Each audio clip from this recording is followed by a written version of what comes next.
Bihar election ವಿಚಾರಕ್ಕೆ ಬರೋಣ.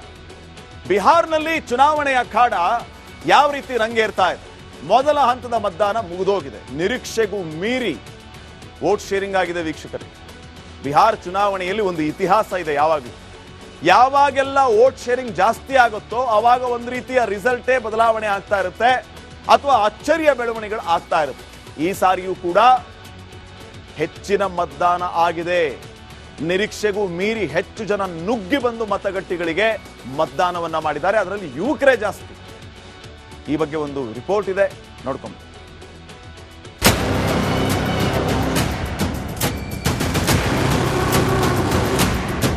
ಬಿಹಾರ ವಿಧಾನಸಭಾ ಚುನಾವಣೆಯ ಎರಡನೇ ಹಂತದ ಚುನಾವಣಾ ಪ್ರಚಾರ ಭಾರೀ ರಂಗೇರಿದೆ. ಸೀತಾಮಹಿರಿಯಲ್ಲಿ ಆಡಳಿತಾರೂಢ ಎನ್ಡಿಎ ಪರ ಭರ್ಜರಿ ಚುನಾವಣಾ ಪ್ರಚಾರ ನಡೆಸಿದ ಪ್ರಧಾನಿ ಮೋದಿ ಮಹಾಗಠಬಂಧನ್ ಕೂಟದ ನಾಯಕರನ್ನ ತರಾಟೆಗೆ ತೆಗೆದುಕೊಂಡಿದ್ದಾರೆ. ನದಿಯಲ್ಲಿ ಮುಳುಗುವ ಪ್ರಾಕ್ಟೀಸ್ ಮಾಡ್ತಿದ್ದಾರೆ. ಈಜಿದ ರಾಹುಲ್ಗೆ ಚುಚ್ಚಿದ ನರೇಂದ್ರ ಮೋದಿ. ರಾಹುಲ್ ಗಾಂಧಿಯನ್ನ ತರಾಟೆಗೆ ತೆಗೆದುಕೊಂಡ ಪ್ರಧಾನಿ ಮೋದಿ ರಾಹುಲ್ ಗಾಂಧಿ ಬಿಹಾರದಲ್ಲಿ ಮುಳುಗುವ ತರಬೇತಿ ಪಡೆಯುತ್ತಿದ್ದಾರೆ ಎಂದು ವ್ಯಂಗ್ಯವಾಡಿದ್ದಾರೆ. ಆರ್ಜೆಡಿ ನಾಯಕ ತೇಜಸ್ವಿ ಯಾದವ್ ವಿರುದ್ಧವೂ ಪ್ರಧಾನಿ ಮೋದಿ ಟೀಕಾ ಪ್ರಹಾರ ನಡೆಸಿದ್ದಾರೆ. और ये हमारे मछली के क्षेत्र में काम करने वालों की ताकत देखिए. बड़े बड़े लोग भी यहाँ की मछली अब देखने के लिए आ रहे हैं, पानी में डुबकी लगा रहे हैं. किसी ने मुझे कहा कुछ लोग बिहार की चुनाव में डूबने की प्रैक्टिस कर रहे हैं. ಬಿಜೆಪಿಗೆ ಓವೈಸಿ ಲಾಭ.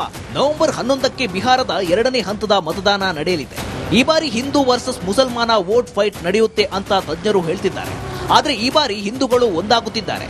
ಆದ್ರೆ ಮುಸಲ್ಮಾನ ಮತಗಳು ವಿಭಜನೆ ಆಗುವ ಸಾಧ್ಯತೆ ಇದೆ. ಅದಕ್ಕೆ ಕಾರಣ ಓವೈಸಿ. ಘಟಬಂಧನ್ ವಿರುದ್ಧ ಅಖಾಡಕ್ಕೆ ಇಳಿದಿರುವ ಓವೈಸಿ ತೇಜಸ್ವಿ ಹಾಗೂ ಕಾಂಗ್ರೆಸ್ ವಿರುದ್ಧ ಆಕ್ರೋಶ ಹೊರಹಾಕುತ್ತಿದ್ದಾರೆ. ಸೀಮಾಂಚಲದವರು ನಮ್ಮವರು, ಮುಸ್ಲಿಮರು ನಮ್ಮವರು, ದಮ್ಮಿದ್ರೆ ತೇಜಸ್ವಿ ಯಾದವ್ ಇಲ್ಲಿ ಸ್ಪರ್ಧಿಸಲಿ ಎಂದು ಓವೈಸಿ ಹೇಳುವ ಮಾತುಗಳು ಇಂಡಿ ಕೂಟಕ್ಕೆ ಅಪಾಯಕಾರಿ ಆಗಿ ಕಾಣುತ್ತಿವೆ. ಯಾಕೆಂದ್ರೆ ಬಿಹಾರದಲ್ಲಿ ಮುಸ್ಲಿಂ ವೋಟ್ 18ರಷ್ಟಿವೆ.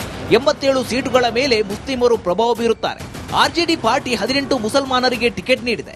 2020ರಲ್ಲಿ 64ರಷ್ಟು ಮುಸ್ಲಿಂ ವೋಟ್ ಇಂಡಿ ಕೂಟಕ್ಕೆ ಸಿಕ್ಕಿತ್ತು. ಕಳೆದ ವರ್ಷ ಓವೈಸಿ ಪಾರ್ಟಿ 5 ಸೀಟ್ ಗೆದ್ದು ಬಿಗಿತ್ತು. और तो पूछता है मेरी जमीन कितनी है? अरे पूरा सीमांचल मेरा है, बता तेरा क्या है? तुझे देखना है ना, कभी सीमांचल के किसी चौराहे पर तू ठहर जा, मैं भी ठहरता हूं, देखते हैं क्या तमाशा होता है. ಬಿಹಾರ ಕಣದಲ್ಲಿ ಚುನಾವಣಾ ಕಾವು ಜೋರಾಗಿದೆ. ಅದರಲ್ಲೂ ಮುಸ್ಲಿಂ ಜನಸಂಖ್ಯೆ ಹೆಚ್ಚಿರೋ ಕಡೆ ವೋಟಿಂಗ್ ನಡೆಯಲಿದ್ದು ಓವೈಸಿ ನಿರ್ಣಾಯಕ ಪಾತ್ರ ನಿರ್ವಹಿಸಲಿದ್ದಾರೆ. Rajashekhara Jagirdar, news desk, Republic Kannada.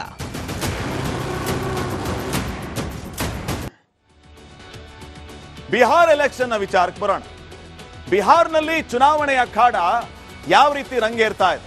ಮೊದಲ ಹಂತದ ಮತದಾನ ಮುಗಿದೋಗಿದೆ. ನಿರೀಕ್ಷೆಗೂ ಮೀರಿ ವೋಟ್ ಶೇರಿಂಗ್ ಆಗಿದೆ ವೀಕ್ಷಕರೇ. ಬಿಹಾರ್ ಚುನಾವಣೆಯಲ್ಲಿ ಒಂದು ಇತಿಹಾಸ ಇದೆ.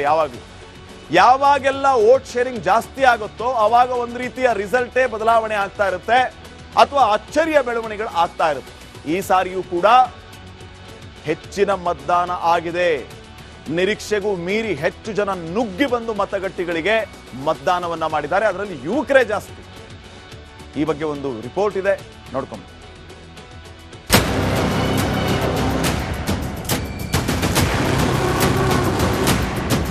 ಬಿಹಾರ ವಿಧಾನಸಭಾ ಚುನಾವಣೆಯ ಎರಡನೇ ಹಂತದ ಚುನಾವಣಾ ಪ್ರಚಾರ ಭಾರೀ ರಂಗೇರಿದೆ. ಸೀತಾಮಹಿರಿಯಲ್ಲಿ ಆಡಳಿತಾರೂಢ ಎನ್ಡಿಎ ಪರ ಭರ್ಜರಿ ಚುನಾವಣಾ ಪ್ರಚಾರ ನಡೆಸಿದ ಪ್ರಧಾನಿ ಮೋದಿ ಮಹಾಗಠಬಂಧನ್ ಕೂಟದ ನಾಯಕರನ್ನ ತರಾಟೆಗೆ ತೆಗೆದುಕೊಂಡಿದ್ದಾರೆ. ನದಿಯಲ್ಲಿ ಮುಳುಗುವ ಪ್ರಾಕ್ಟೀಸ್ ಮಾಡ್ತಿದ್ದಾರೆ. ಈಜಿದ ರಾಹುಲ್ಗೆ ಚುಚ್ಚಿದ ನರೇಂದ್ರ ಮೋದಿ. ರಾಹುಲ್ ಗಾಂಧಿಯನ್ನ ತರಾಟೆಗೆ ತೆಗೆದುಕೊಂಡ ಪ್ರಧಾನಿ ಮೋದಿ ರಾಹುಲ್ ಗಾಂಧಿ ಬಿಹಾರದಲ್ಲಿ ಮುಳುಗುವ ತರಬೇತಿ ಪಡೆಯುತ್ತಿದ್ದಾರೆ ಎಂದು ವ್ಯಂಗ್ಯವಾಡಿದ್ದಾರೆ.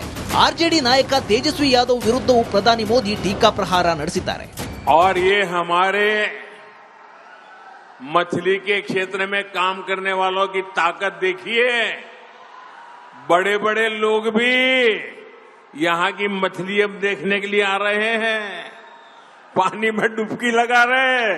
किसी ने मुझे कहा कुछ लोग बिहार की चुनाव में डूबने की प्रैक्टिस कर रहे हैं. ಬಿಜೆಪಿಗೆ ಓವೈಸಿ ಲಾಭ. ನವೆಂಬರ್ 11ಕ್ಕೆ ಬಿಹಾರದ ಎರಡನೇ ಹಂತದ ಮತದಾನ ನಡೆಯಲಿದೆ. ಈ ಬಾರಿ ಹಿಂದೂ ವರ್ಸಸ್ ಮುಸಲ್ಮಾನ ವೋಟ್ ಫೈಟ್ ನಡೆಯುತ್ತೆ ಅಂತ ತಜ್ಞರು ಹೇಳ್ತಿದ್ದಾರೆ. ಆದ್ರೆ ಈ ಬಾರಿ ಹಿಂದೂಗಳು ಒಂದಾಗುತ್ತಿದ್ದಾರೆ. ಆದ್ರೆ ಮುಸಲ್ಮಾನ ಮತಗಳು ವಿಭಜನೆ ಆಗುವ ಸಾಧ್ಯತೆ ಇದೆ. ಅದಕ್ಕೆ ಕಾರಣ ಓವೈಸಿ. ಘಟಬಂಧನ್ ವಿರುದ್ಧ ಅಖಾಡಕ್ಕೆ ಇಳಿದಿರುವ ಓವೈಸಿ ತೇಜಸ್ವಿ ಹಾಗೂ ಕಾಂಗ್ರೆಸ್ ವಿರುದ್ಧ ಆಕ್ರೋಶ ಹೊರಹಾಕುತ್ತಿದ್ದಾರೆ. ಸೀಮಾಂಚಲದವರು ನಮ್ಮವರು, ಮುಸ್ಲಿಮರು ನಮ್ಮವರು, ದಮ್ಮಿದ್ರೆ ತೇಜಸ್ವಿ ಯಾದವ್ ಇಲ್ಲಿ ಸ್ಪರ್ಧಿಸಲಿ ಎಂದು ಓವೈಸಿ ಹೇಳುವ ಮಾತುಗಳು ಇಂಡಿ ಕೂಟಕ್ಕೆ ಅಪಾಯಕಾರಿ ಆಗಿ ಕಾಣುತ್ತಿವೆ. ಯಾಕೆಂದ್ರೆ ಬಿಹಾರದಲ್ಲಿ ಮುಸ್ಲಿಂ ವೋಟ್ 18ರಷ್ಟಿವೆ. 87 ಸೀಟುಗಳ ಮೇಲೆ ಮುಸ್ಲಿಮರು ಪ್ರಭಾವ ಬೀರುತ್ತಾರೆ. ಆರ್ಜೆಡಿ ಪಾರ್ಟಿ 18 ಮುಸಲ್ಮಾನರಿಗೆ ಟಿಕೆಟ್ ನೀಡಿದೆ. 2020ರಲ್ಲಿ 64ರಷ್ಟು ಮುಸ್ಲಿಂ ವೋಟ್ ಇಂಡಿ ಕೂಟಕ್ಕೆ ಸಿಕ್ಕಿತ್ತು. ಕಳೆದ ವರ್ಷ ಓವೈಸಿ ಪಾರ್ಟಿ 5 ಸೀಟ್ ಗೆದ್ದು ಬಿಗಿತ್ತು. और तो पूछता है मेरी जमीन कितनी है? अरे पूरा सीमांचल मेरा है, बता तेरा क्या है? तुझे देखना है ना, आ कभी सीमांचल के किसी चौराहे पर तू ठहर जा, मैं भी ठहरता हूं, देखते हैं क्या तमाशा होता है. ಬಿಹಾರ ಕಣದಲ್ಲಿ ಚುನಾವಣಾ ಕಾವು ಜೋರಾಗಿದೆ. ಅದರಲ್ಲೂ ಮುಸ್ಲಿಂ ಜನಸಂಖ್ಯೆ ಹೆಚ್ಚಿರೋ ಕಡೆ ವೋಟಿಂಗ್ ನಡೆಯಲಿದ್ದು ಓವೈಸಿ ನಿರ್ಣಾಯಕ ಪಾತ್ರ ನಿರ್ವಹಿಸಲಿದ್ದಾರೆ.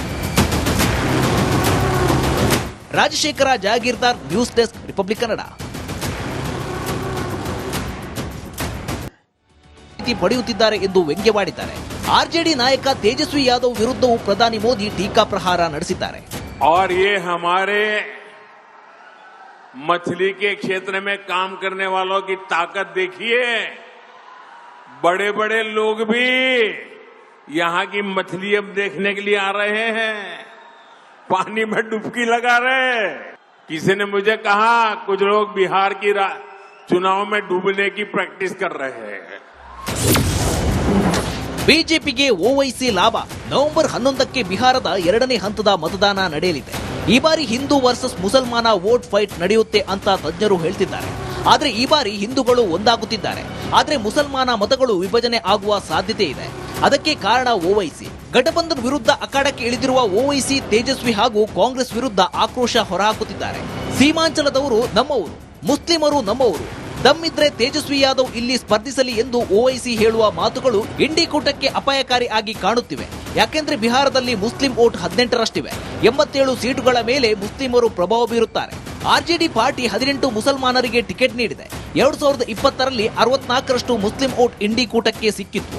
ಕಳೆದ ವರ್ಷ ಓವೈಸಿ ಪಾರ್ಟಿ 5 ಸೀಟ್ ಗೆದ್ದು ಬಿಗಿತ್ತು. और तो पूछता है मेरी जमीन कितनी है? अरे पूरा सीमांचल मेरा है, बता तेरा क्या है?